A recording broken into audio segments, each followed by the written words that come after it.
So, continuing commentary on Sri Vishnu Sahasranama.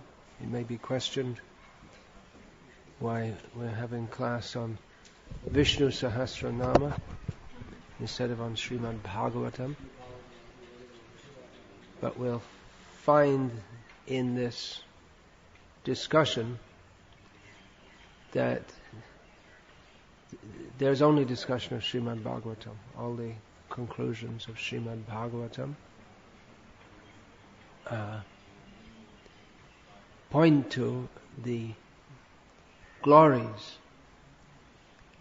of Lord Vishnu, which is the subject matter of Vishnu Sahasranam. And Vishnu Sahasranam, by various names, glorifies the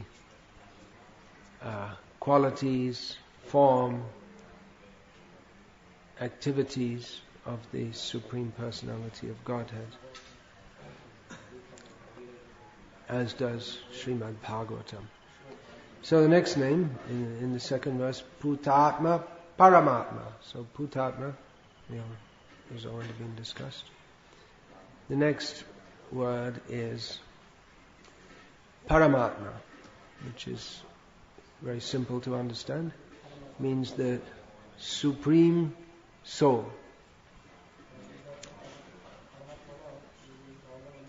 So this is the main point of Vishnu Sahasranama that is to be understood by the conditioned souls especially. We'll find several names like this. We already have the name Prabhu, which means the Lord or Master. And this is the main point. He is the Supreme Being. So this very name refutes, just by this name, it refutes the Mayavad. The Mayavad. It refutes Mayavad. Mayavadis, they want to establish that there is oneness and that all living beings are ultimately the same, and they're all manifestations, according to Mayavad, they're all manifestations of one absolute, and the various atmas are manifested by Maya. But then, the very term Paramatma distinguishes Paramatma, the Supreme Being, from all other living beings. There's no need for the term Paramatma. If they say all are supreme, which is in itself not possible, because supreme means one only, not all. If there's more than one of the same status, then it's not supreme. Supreme means yasmat param na param asti kinchit. Means that he is superior to all, and he is not, which is another way of saying the same thing, he's not inferior to anyone. No one's superior to him. So the very word Paramatma just completely blasts the Mayavad understanding to pieces. I wonder how the Shankaracharya's commented on this Vishnu Sahasranam. How can they understand it? It's a very specious way of thinking. Specious means it might sound correct, but actually it's completely bogus. That's what specious means. Have some good words in English. Seems like it's true, but it's not.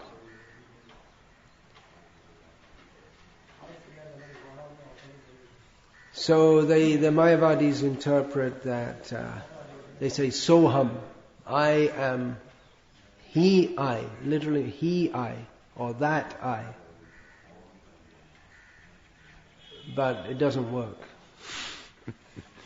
And the whole of Vishnu Sahasranam is describing the qualities, activities, energies of the Supreme Lord by which He is supreme. That distinguishes Him from us. So if at the end of it you go through all the 1,000 names and say, well, actually I'm talking about myself. It doesn't make any sense. We are not the master of anything, actually. Superficially we may appear to be so. So, this point to be understood. Paramatma. Not merely, this is another important point, that the Bhagavatam starts off with discussing the param vastu, or the supreme entity or substance or phenomenon. But that supreme Vedyam Vastavam Atra Vastu. This Vastu, this phenomenon, is to be known in all the Vedas. But that Param Vastu is not simply some nebulous, undefined, undefinable entity, but is Paramatma, is the supreme living being. This point is to be understood. Now, He is Atma. We are Atma, He is Atma. So we are of this, He is one of us in one sense.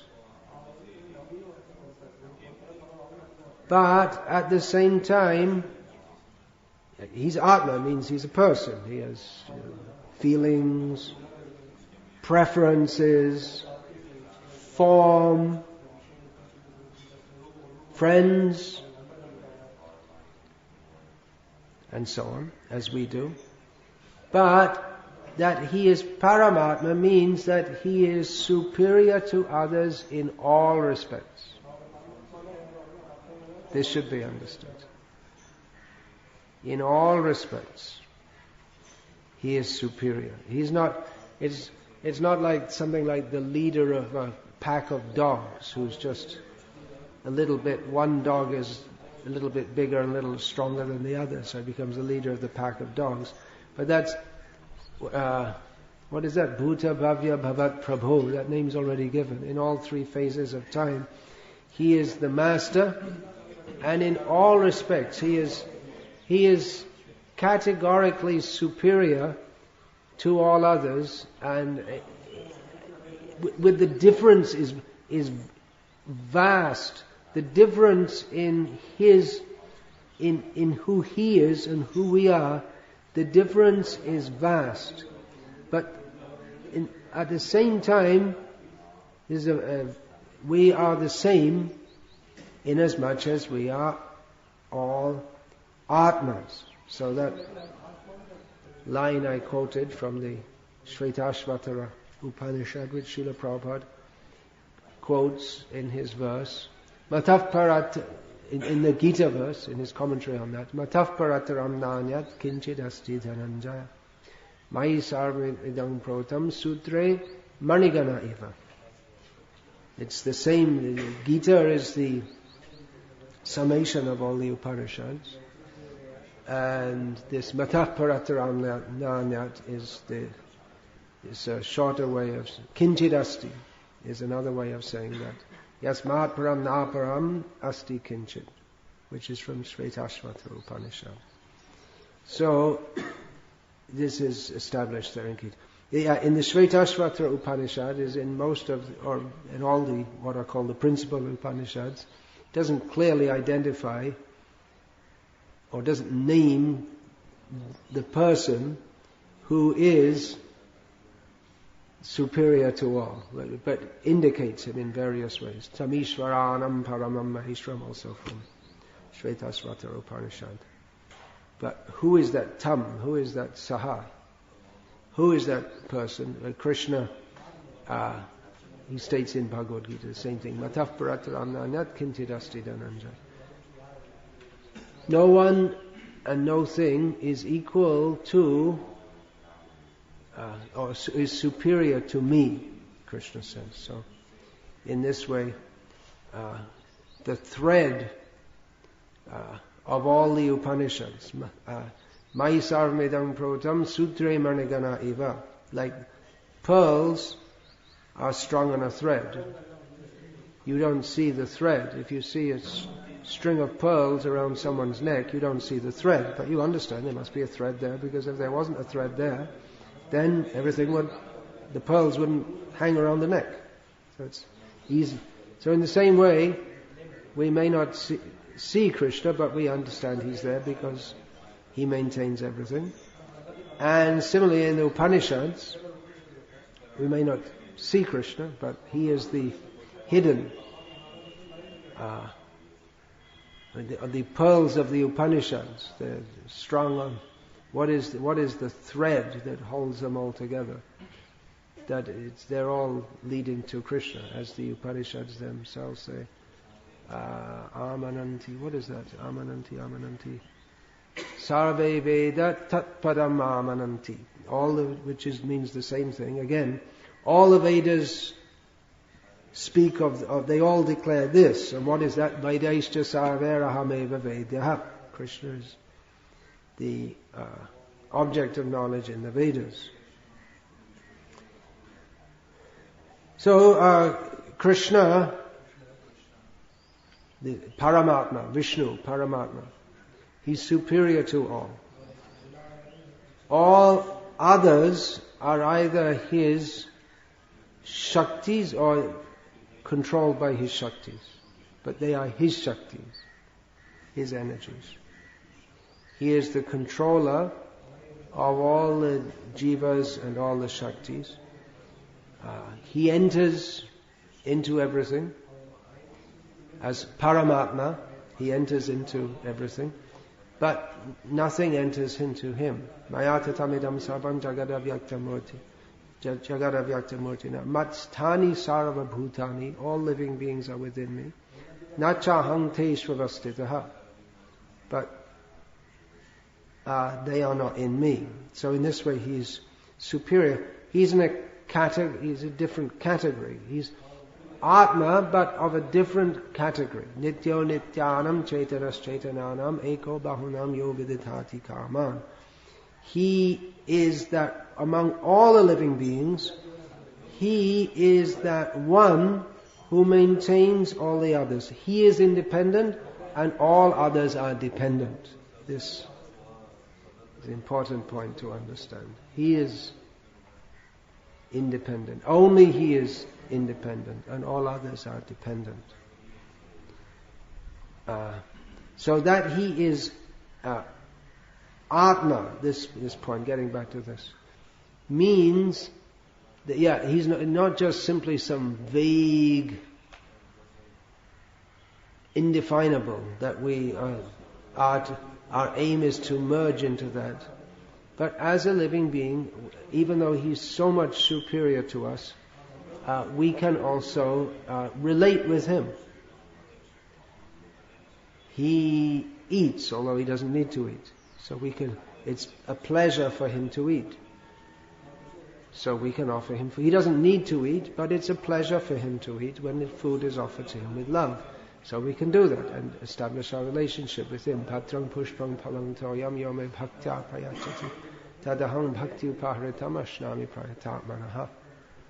So, not simply some vagueness to be merged into, but the Supreme Person who we have an intimate relationship with. Every living being has an intimate relationship with him. And that is another point by which he is Paramatma, the Supreme Being, is that he can have an intimate relationship with every living being, whereas the number of relationships an ordinary jiva can have is very few. as I'm experiencing myself with the increasing number of my disciples. That personal interaction, you can only personally interact with so many. You can't personally interact with, I don't have thousands of disciples, but with thousands and thousands of people. Krishna can and does, as being within everyone's heart and outside also. He expands, or we say expands, but he's always present in many, many forms. And you can have your own Krishna. How about that? Your own God. You can put him in a box and take him with you wherever you like. And he's yours. He's controller of everything, and put him in a box, take off somewhere else, take him out, ring the bell, offer something to him, and then put him back in a box. But if you think he's just a toy in a box, then why would you take him around anyway? So, he's always supreme. Even when it appears that he's not supreme. He is by nature independent, but he says, Aham bhakta paradhinam nahi aswatantra iva dvijaha. He says, you came to me, you think I'm God, right? I'm independent and I can do whatever I like, and I can remove you from this danger. But actually I'm not. You got it wrong. They taught you wrong in the Bhagavatam class. I'm not independent. I'm dependent on my devotees. I'm controlled by them. Yeah, but it says here right in the beginning of the Srimad Bhagavatam, there's Swarat, you're independent. No, forget all that. That's just... So anyway, he's independent. That's what we're discussing here. Later on we'll discuss how he's... But that's another feature of him being Paramatma, being the Supreme, is that he is the Supreme Being, and he can do whatever he likes. He can independently choose to become dependent on his devotees. That's an arguable point. Does he independently choose? Maybe. But Bhakti is stronger than him. So there is someone superior to him. Anyway, we're not discussing this in Vishnu side. Then we have to go on to Gauriya Tattva to understand all these things. And actually, Gauriya understanding of Paramatma, in Gauriya Siddhanta, there's this understanding of Paramatma is in a manner, apart from the term, the Supreme Being, Paramatma also refers to the aspect of the Supreme Truth who is understood as the Supreme Lord who enters into everything, into every atom and into everything. This Vadanti tattva vidas tattvam yajnanam advayam brahmeti paramatmeti bhagavan iti shabhyate. That one indivisible Supreme is perceived in three ways. As impersonal Brahman, localized Supersoul, Paramatma, and as the Supreme Personality of Godhead. So this also follows the Bhagavad Gita, in which Krishna speaks of Paramatma in the 13th chapter. Krishna describes the Supreme Lord present in everyone's heart, and in that as Upadrashtanumantacha Bhokta Bharta Maheshwara. What is that? Upadrashtanumantacha No, I put it around the wrong way. Bharta Bhokta Maheshwara. Paramatmeti chapyukto dehesmin purusha paraha. There's so much in this one verse. Again, all Upanishadic understanding. The two birds in the one tree, this the supreme Purusha within the body, who witnesses everything, and who, this verse again, it's a recasting of the, what is that? Dve Suparna, the two birds in the tree, and it comes up in several Upanishads. This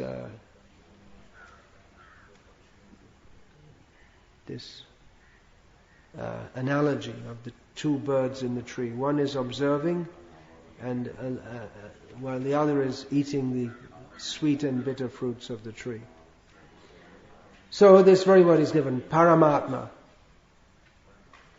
That the indweller, the antaryami means indweller, is also Paramatma. In Bhagavad Gita also, Chitatmana prashantasya Paramatma samahita.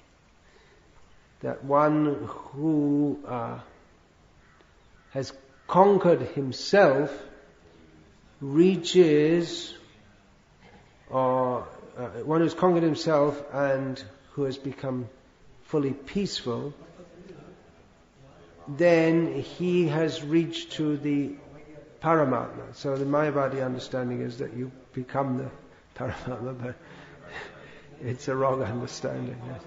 So I met Gokul Chandra, didn't mean I became Gokul Chandra. It's a bit of a stretched understanding that. Then I met someone, and then I just merged into him. A bit strange understanding now. Uttama Purushastvanya Paramatmeti Udahritaha Yoloka Trayamavisha Bibhata Vyaya Ishvaraha. The Upadrashtanumantacha, the indweller within the heart, that refers to the Paramatma, or the super soul within everyone, within every jiva.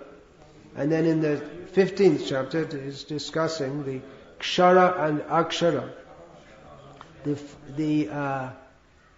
fallible and infallible, two classes of living beings. And then transcendental to both of them is the Supreme Lord, Yoloka Trayamavisha, who enters into all the planets. So this is the super soul of the universe, can be understood.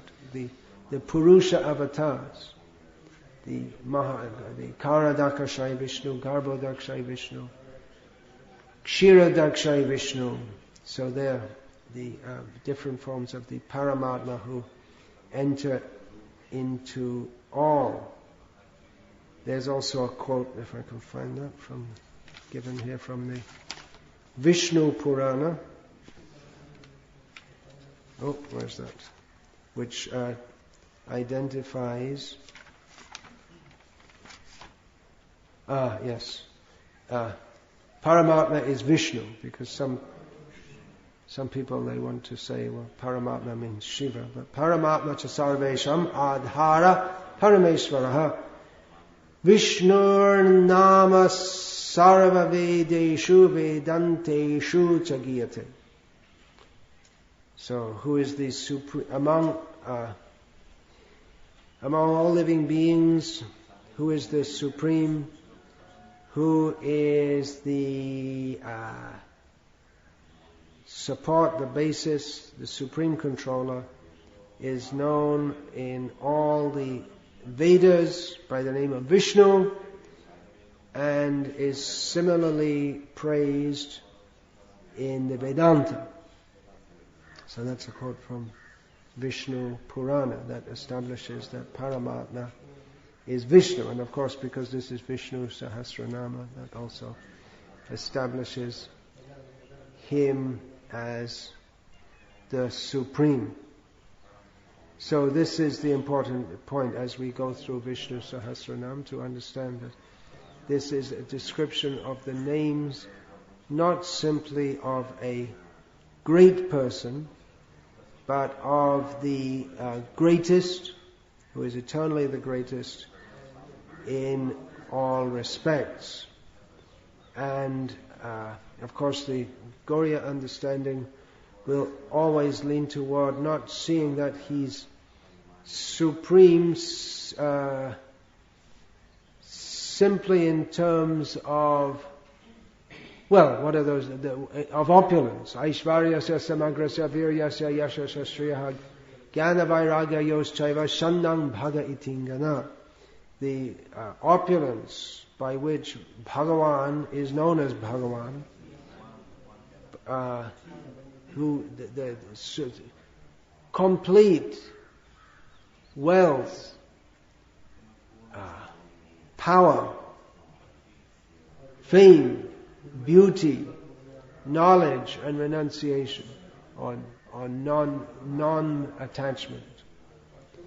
These are the qualities by which Bhagavan is known as Bhagavan. But the Gauriyas will especially look to Krishna, Sa Bhagavan Swayam Krishna, that Bhagavan is Krishna as supreme among all the Atmas in love and sweetness. So these are the qualities of Bhagavan which the Gauriyas emphasize. Chaitanya Mahaprabhu emphasizes. The greatness of Krishna is established repeatedly in terms of his opulence in Srimad Bhagavatam, and over and above that, his beauty is among all the 6 qualities given there. Among them, the Gauriyas, they emphasize his beauty, and moreover his sweetness of personality and his love. Yeah. So the next name in Vishnu Sahasranama is Muktanam parama gatih, which is again slap in the face for Mayavadis who want to think that the param gati, or the ultimate goal to be achieved in mukti, is devoid of qualities. But the whole Vishnu Sahasranam is simply describing the qualities of the Supreme, and he's this supreme goal for the liberated souls. So how can they say that the supreme goal is without qualities, when the whole Vishnu Sahasranam is in various ways describing his qualities? So who are liberated? Liberated persons means they're liberated from Kam, Krodh, Lobh, Moha, Mada, Matsarya, from all these perversities. Oh, that's another way in which Krishna, there are unlimited ways in which Krishna is supreme. He's there's no question of him ever falling down. He's Achyuta. He never comes under the jurisdiction of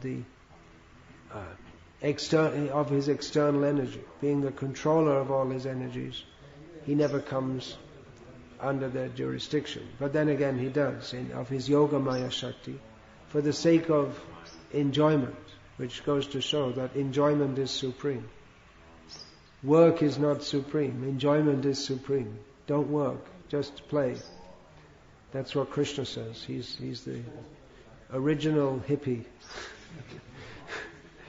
Forget all this work, just play, just enjoy yourself. Come on, let's play a flute and dance with the girls. And of course he looks after the cows too. He's not negligent of the cows, but he likes to dress up in nice clothes and flowers, bells.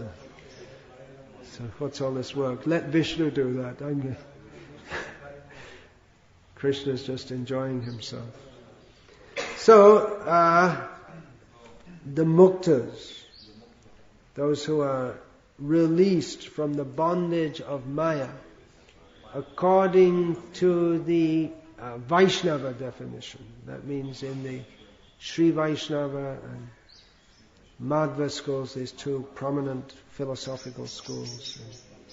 The muktas are those who are free from the bondage of Maya, and they enjoy bliss along with Bhagavan in the spiritual world. They enjoy the bliss of the spiritual world they enjoy with him. They have an equality of enjoyment.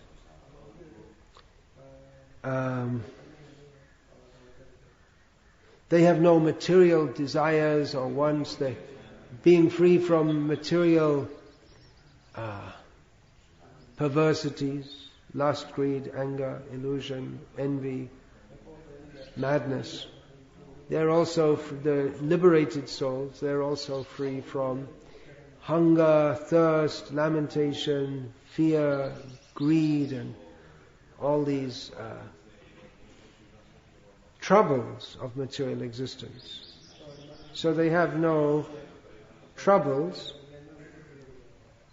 but their goal is to serve Krishna. Parama gatih is the goal after attaining which you don't desire anything else. In the material world, if you attain something, then you want to go on to something else. You're never satisfied. You always want to go, always strive for more, go higher, find a higher, more difficult mountain to climb. And when you found the most difficult mountain and you climbed it, then you handicap yourself. Strap one hand behind your back and try climbing it again.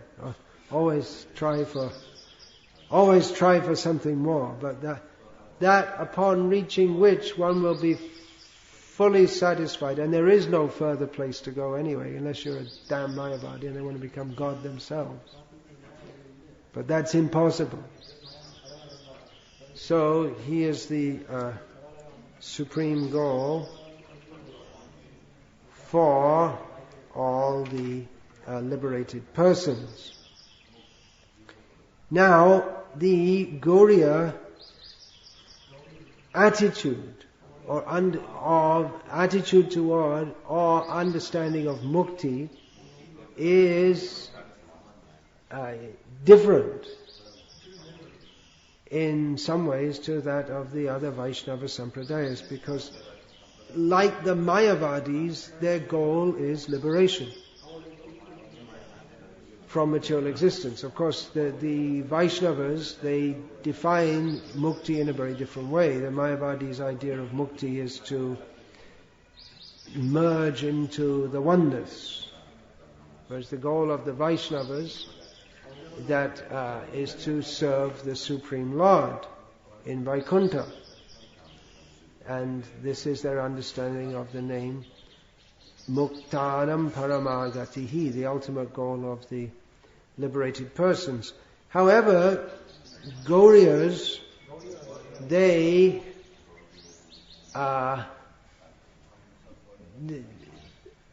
not only not much concerned with liberation, but their understanding is that bhakti is so much superior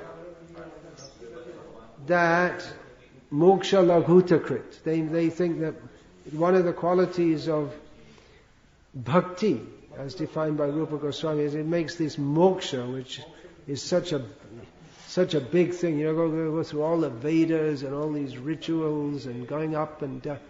Gatah gatang kama kama labhante, go up and down, up and down, up and down to heaven. Many times. Sometimes you pop down into hell, come back up again, do some yagas, go to heaven. You get fed up with it. Then you decide you want to get liberated from the material world, and bahunam, you go life after life after life, doing all these austerities, and then you might finally get moksha. And the Vaishnavas say it's just what's it? Moksha, what's that? They're not interested anyway. It's just something insignificant. That's all. If we think moksha is such a big thing, then What's the big thing about Krishna? So love of Krishna makes the desire for moksha seem very insignificant. So Vaishnavas don't even talk about how they want to get mukti and all that. They find that bhakti is so much superior that they consider it better to be in this material world, serving Krishna, than to be liberated without that service. And that's stated in by Lord Kapila Dev. What is it? Sarupya, Sarshti, Samitya, Samipya, Salokya.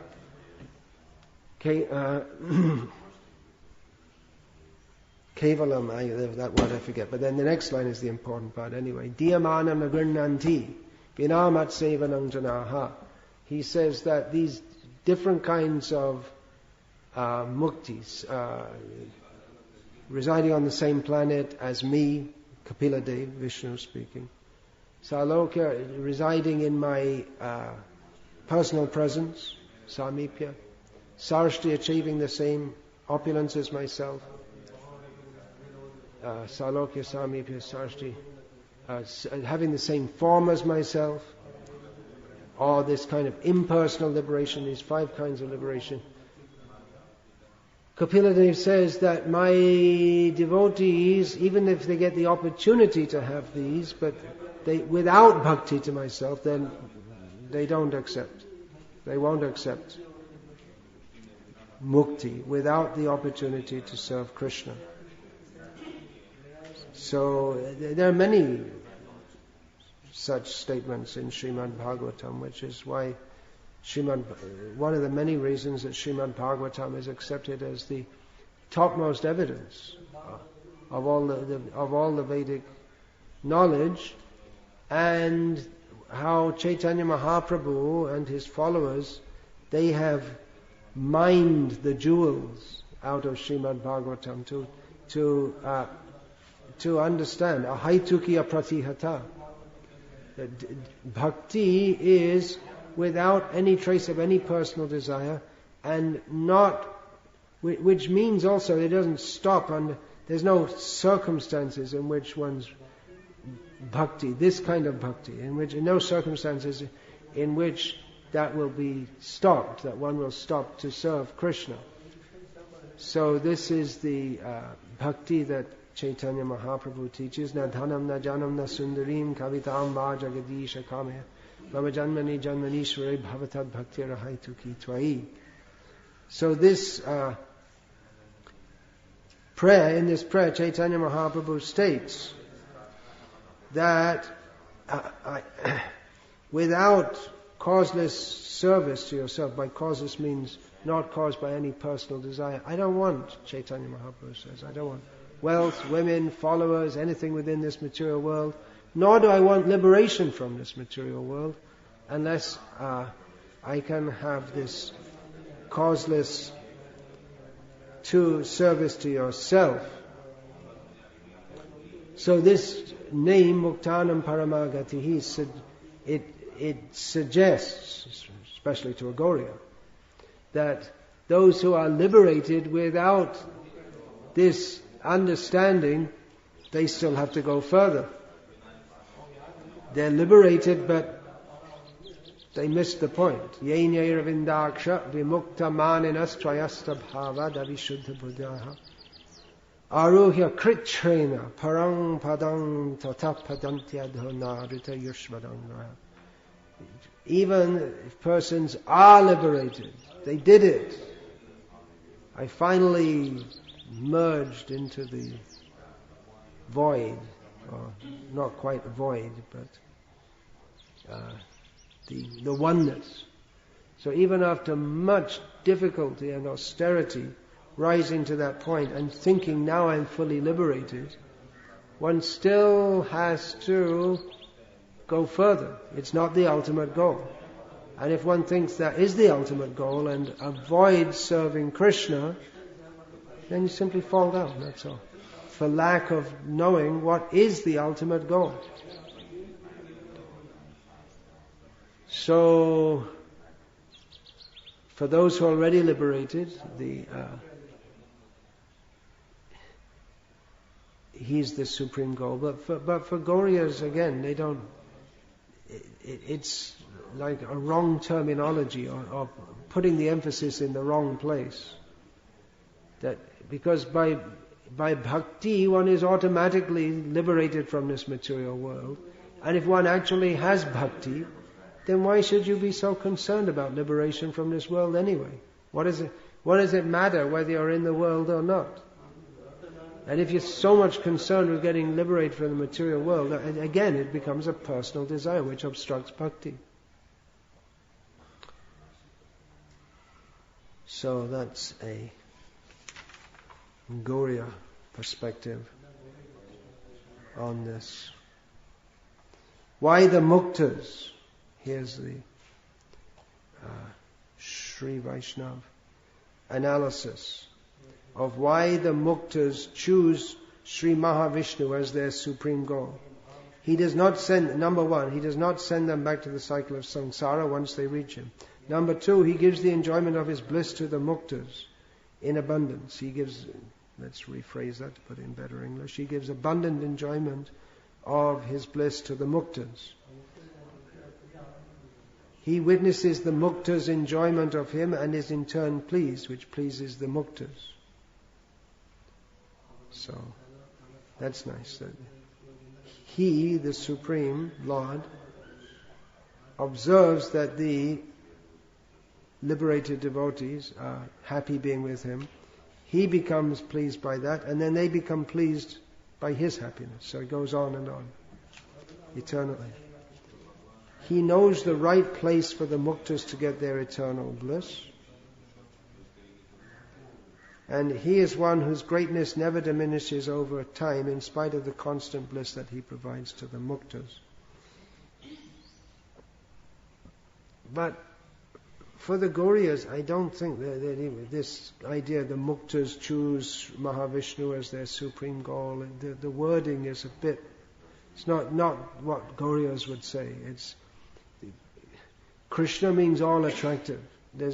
It's not like choose Krishna, okay, we like Krishna, we like Vishnu, but it's a matter of reviving our dormant natural attraction to Krishna. It's choosing Krishna sounds a bit like on a mental platform. It's the natural attraction of the soul is toward Krishna.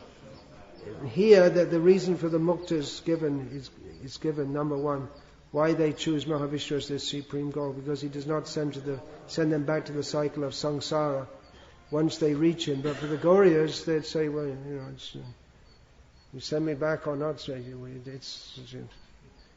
that's not. There's no condition that okay, well of course that's true. Once you go there, you don't come back. That's the eternal constitutional position. Therefore, it's best to worship Krishna.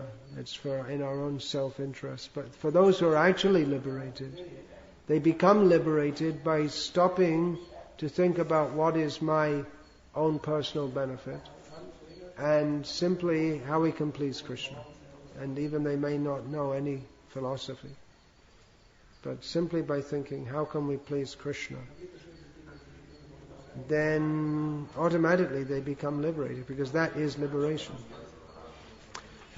Hare Krishna. I'll finish there today. Any question about this?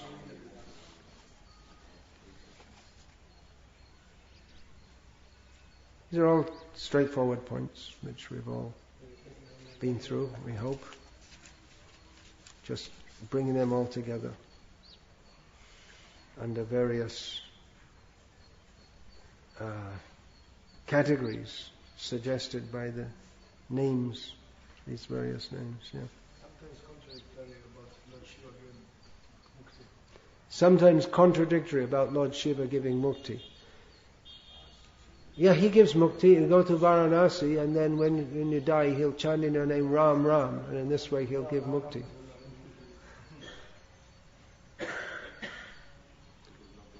Like that, just like the Guru gives mukti by directing one toward Vishnu.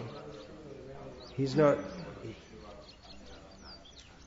He has the power to do so, but he's given the power of attorney by Krishna. But if one worships Shiva, considering Shiva to be the supreme, then one doesn't achieve mukti by that, because it's a cardinal misunderstanding.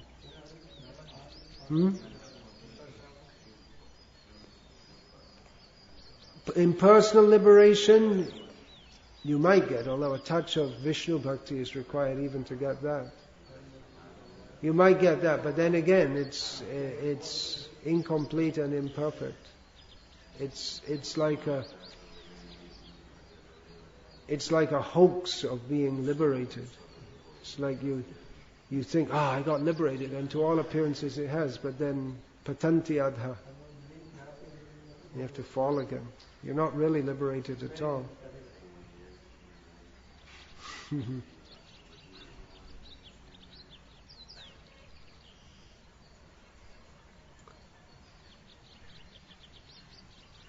So Lord Shiva, if you worship him for liberation,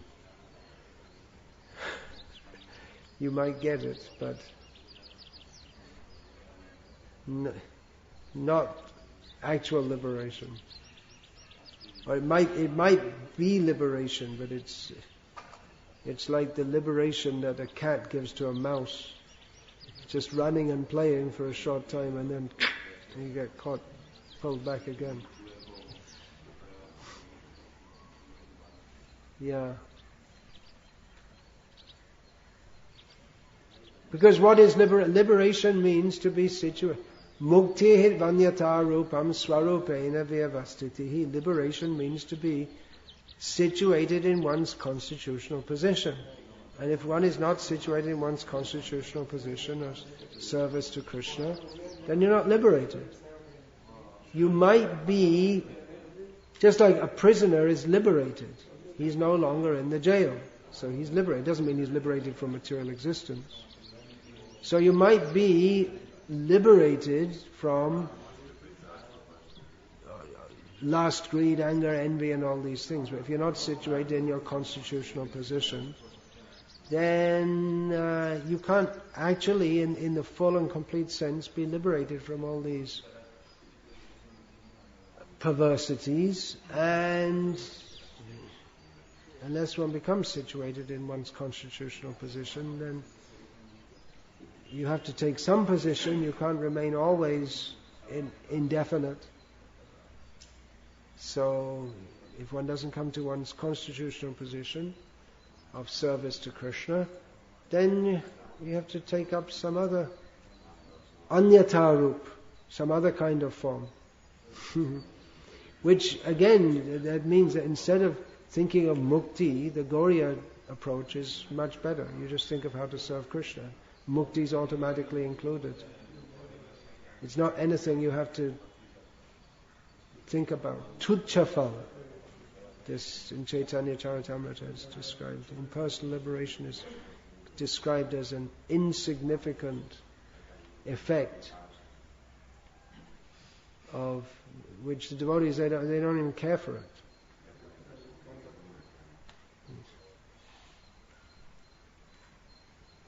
Yeah, so many questions. There's one there first of all.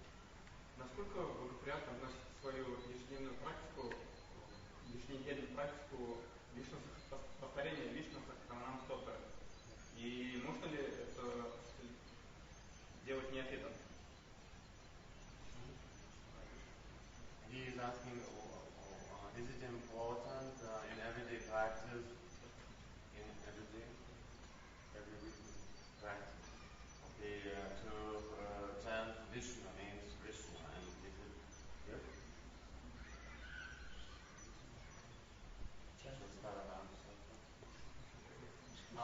Vishnu Sahasranama Shastra. No, it's not. It's not important. It's not an essential practice for the Gauriya Vaishnavas to chant Vishnu Sahasranama. Chanting Hare Krishna includes everything. But as I said when I began this series of lectures, which you weren't present in because I was somewhere else. Where was I? When I started this series of lectures? Where did I start this? Secunderabad. That doing so is a meditation on the qualities of the Supreme Lord. Our Gauriya Vedanta Acharya Baladev Vidyabhushan gave a commentary on Vishnu Sahasranama, which Bhaktivinoda Thakur, he specifically praised Vishnu Sahasranama. And Chaitanya Mahaprabhu, he asked Srivas Thakur one time to recite Vishnu Sahasranama to him, which means that Chaitanya Mahaprabhu expected that, or knew that he must have heard Srivas Thakur chanting it. And generally all Brahmins used to chant it. It was a standard daily duty for every Brahmana all over India. So it was widely known. Even today, some do so.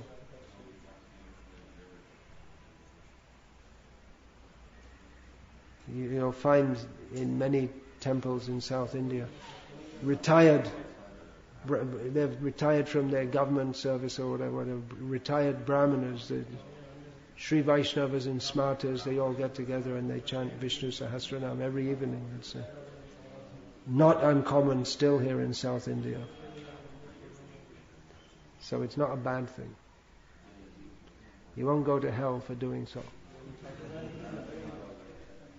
If you do go to hell, it won't be for this. But everything is included in this. And always after this Vishnu Sahasranama recording is there, and then always that comes, I think they put that at the beginning and at the end, this Rama Rama Rameti, Rame Rama Manorame, Sahasranama Tattulyas Rama Nama Varanane. That's chanted again and again and again. That the Lord Shiva, which is not from this Mahabharata, Vishnu Sahasranama, but Lord Shiva says to Varanana, beautiful faced one, which means his wife, Durga. He says to her that Rama, Rama, Rama, I'm chanting this name over, I'm finding such pleasure in this name. And if you chant the 1,000 names of Vishnu is equal to one name of Rama. And then there's that other one which this Krishna, the name Krishna is 3 names of Rama. So chant Hare Krishna mantra, everything's there. But it's by going through these, then we'll appreciate better who is Krishna, why we're chanting his name.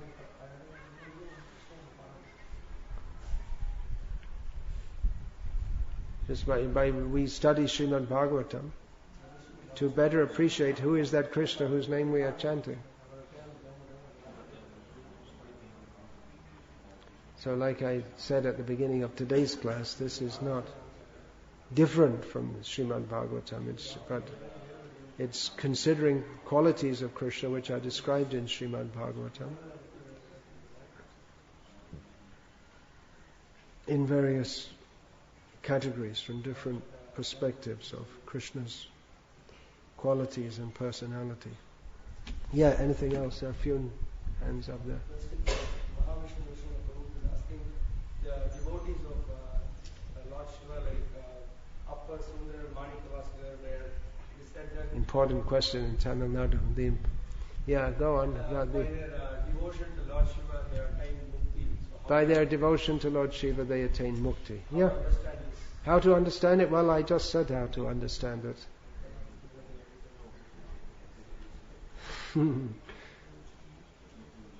Mukti means to be situated in one's constitutional position, which is Jiva Swarupoi Krishna Nityadas. Mamai Vangsho Jiva Loke Jiva Bhuta Sanatanaha. So if one conceives of Shiva as the Supreme, then he's off to a bad start. It's a misunderstanding. They may develop many apparently saintly and good qualities and become detached from Maya, but then they miss the point.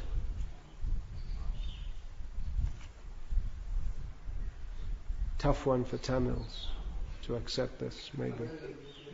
Especially in Sri Lanka, where they're really, in the schools, they're taught that Tamil means Shaiva. Shiva Supreme. They have religious education, but we have to change the syllabus a bit.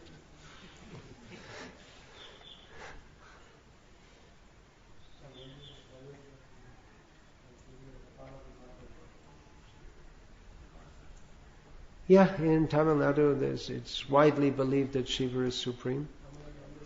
And in Bengal it's widely perceived that Kali is supreme. A popular picture there is that of Kali trampling over the spread-eagled body of Lord Shiva to show the superiority, I guess, of Kali over Shiva.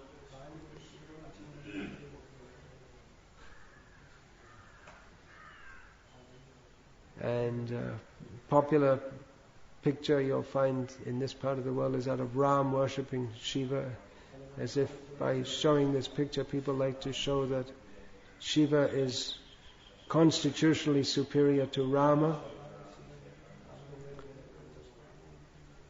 So like this, there are many different ideas floating around, but everything should be understood through the Bhagavatam, Pramanam, Amalam, the spotless Pramana, or authoritative evidence, yeah.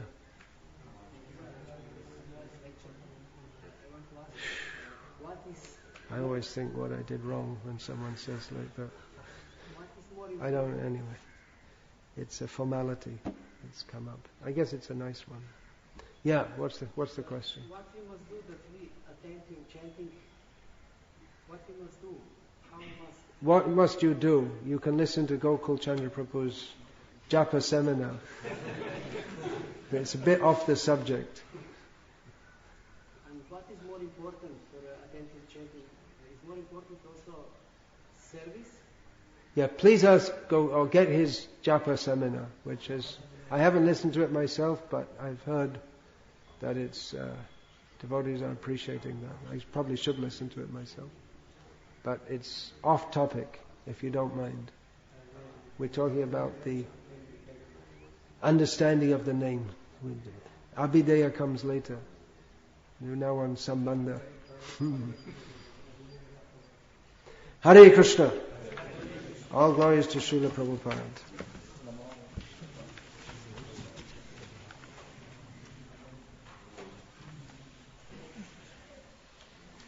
Yeah.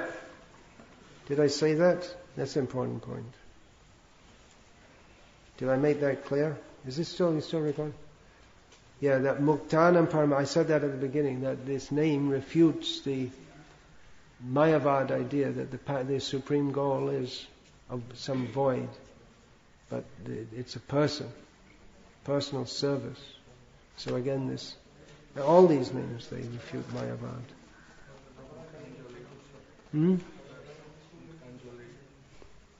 Yeah, what is that? Muktanjali, Sevate Sman. This Bilva Mangal is quoted as that, saying that since I have, he was previously an impersonalist, and then since he became a devotee, he finds that Maya is, Mukti, the goddess Mukti is standing before him with folded hands, waiting to serve him. In other words, by serving Krishna, Mukti becomes one's servant. In other words, it becomes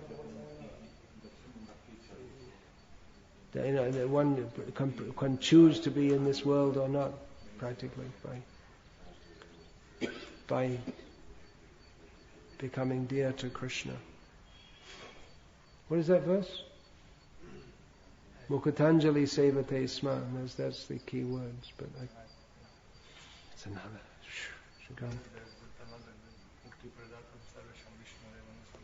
Right. Yeah. Well, there you go.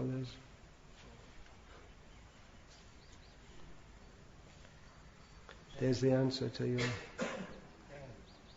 want to choose Mukti. I see. It's written about Amrita Sanatana Goswami. He says that he empowers Shiva and Parvati, Lord Vishnu empowers Shiva and Parvati to give Mukti on his behalf. Uh-huh. Yeah, but the kind of mukti that Lord Shiva gives are of two kinds. One is the real thing, which not many get that, the Vaishnav mukti. And the other one is the semblance of mukti, which isn't... There was that discussion that Bhakti Rashak Srila Maharaj and Srila Prabhupada about Sadashiva and Shiva. And when he's preaching Bhakti, then he's Sadashiva. And when he's preaching... When he's doing his job as Bhutanath and Nataraj, and then he's connected with this material world. So when he's Sadashiva speak, then he's devotee. And otherwise he's like, Prabhupada is like, no, both ways he's devotee. But he has his... But he's perceived differently, yeah. So that's